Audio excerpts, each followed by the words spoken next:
Hi everyone, I'm Lori Frank from Community Living Victoria.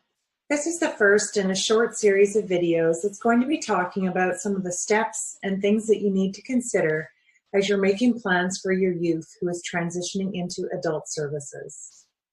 All of these videos are going to touch on the different topics and things that you'll need to be thinking about, and then if you want to dive deeper into any of those topics, you can visit our website, www.communitylivingvictoria.ca, and you'll find lots more information there, as well as links to resources that are related to all of these topics. So today's video is an introduction to transition. So what I'm going to be doing is going through some of the steps that you'll need to be taking over the next while, depending on how old your child is, and things that you'll need to start thinking about as you're starting to make those plans for them as they're moving towards adulthood and into adult services. So, the very first thing that you will need to think about, the first thing that we recommend, is that you start early. The reason you want to start early is because there's quite a bit to do, and different things need to get done at different ages. So if you start early, you won't feel as overwhelmed by the number of things that need to be sorted out and planned over the next few years. So we recommend that people start in grade 9. The other reason for this is because if you start in grade 9 and making plans and setting some goals, then you can really use your high school years to move towards those goals and get some things done.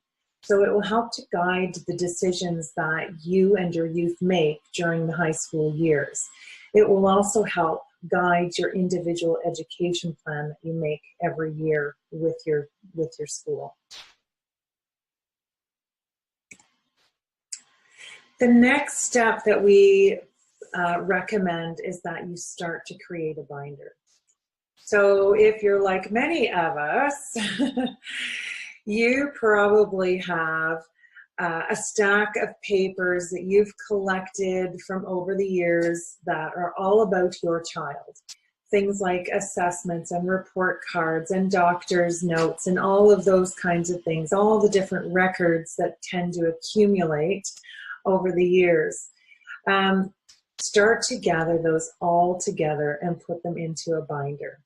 And I find that at first, what makes sense for me anyways, when I try and do these things, is I just get them all in a binder. And then once I kind of see what I'm dealing with and all the different records that I have, I start to sort them. So you might want to sort them into things like school records, health records, assessments that have been done, services that you've accessed. And then we also recommend that you have one section where you start to put in all of the resources and information that you'll start to accumulate over the coming years that is all related to transition. So it's easy, the binder makes it easy then, so that when someone says, do you have a certain piece of information, you can just bring out your binder and go, yes, I have that. Or you can easily see what you are missing. So we highly recommend a binder. Bring it to all of your meetings, and you've got your information at your fingertips. You'll feel a little more in control of the volume of information that you may have collected over the years on your child. The next step to starting to plan for transition is to bring your team together. So team members can include teachers, social workers, doctors, service providers, friends, family members. It can be anyone who knows your child well and wants to help participate in getting some of these transition steps done and helping to plan for the future. So sometimes it's siblings, sometimes it's extended family who you bring onto the team. It can be all different people. So starting to make a list of all of the important people in your child's life, all of the people who contribute to your child's life in some way, so that over the next few years, as you're starting to have more meetings around planning, you've got your list of people and list of contacts right there so that you can start to invite them to all of the meetings.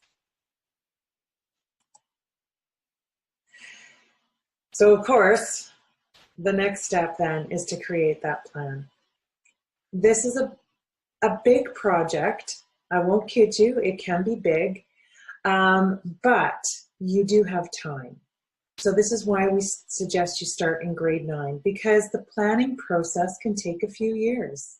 It can take time to get everything in order.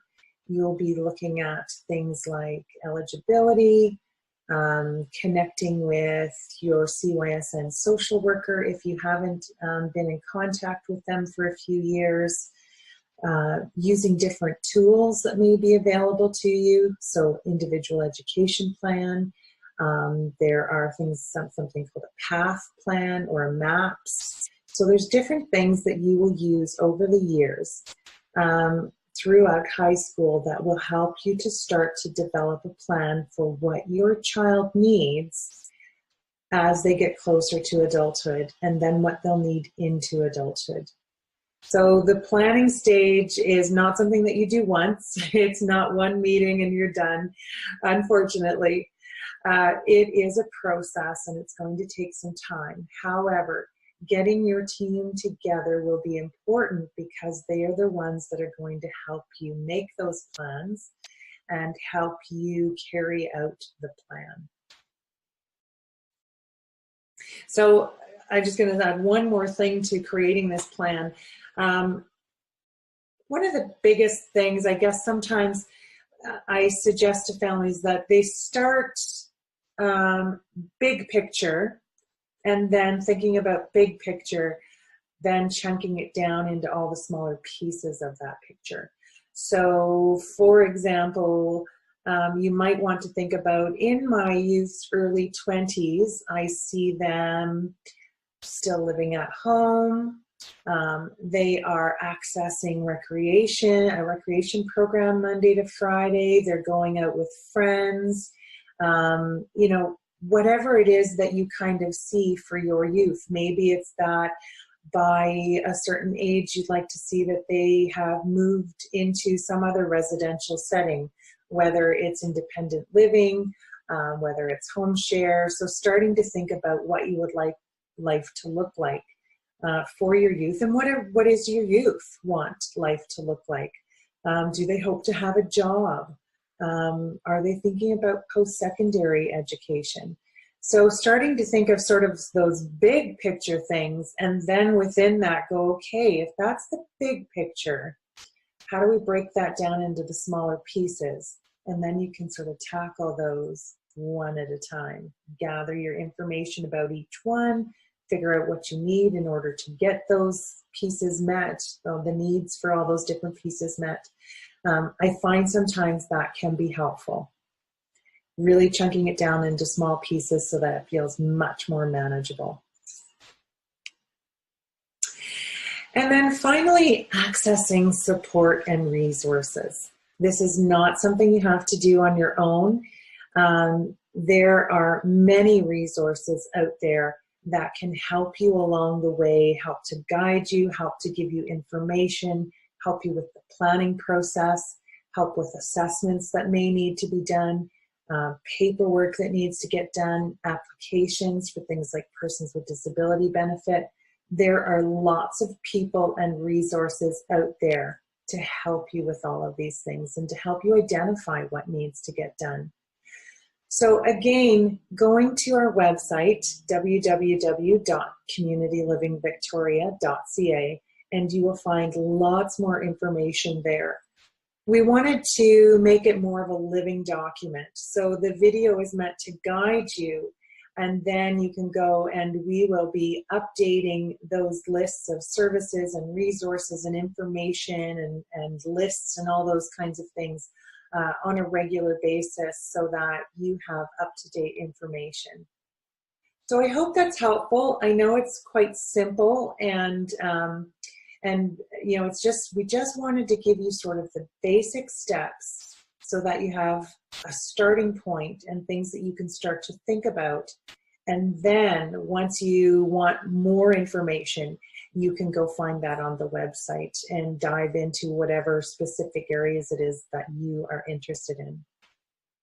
So like I said, this is the first in a short series of videos. We'll be posting the next video very soon, and I look forward to chatting with you next time. Thanks. Bye.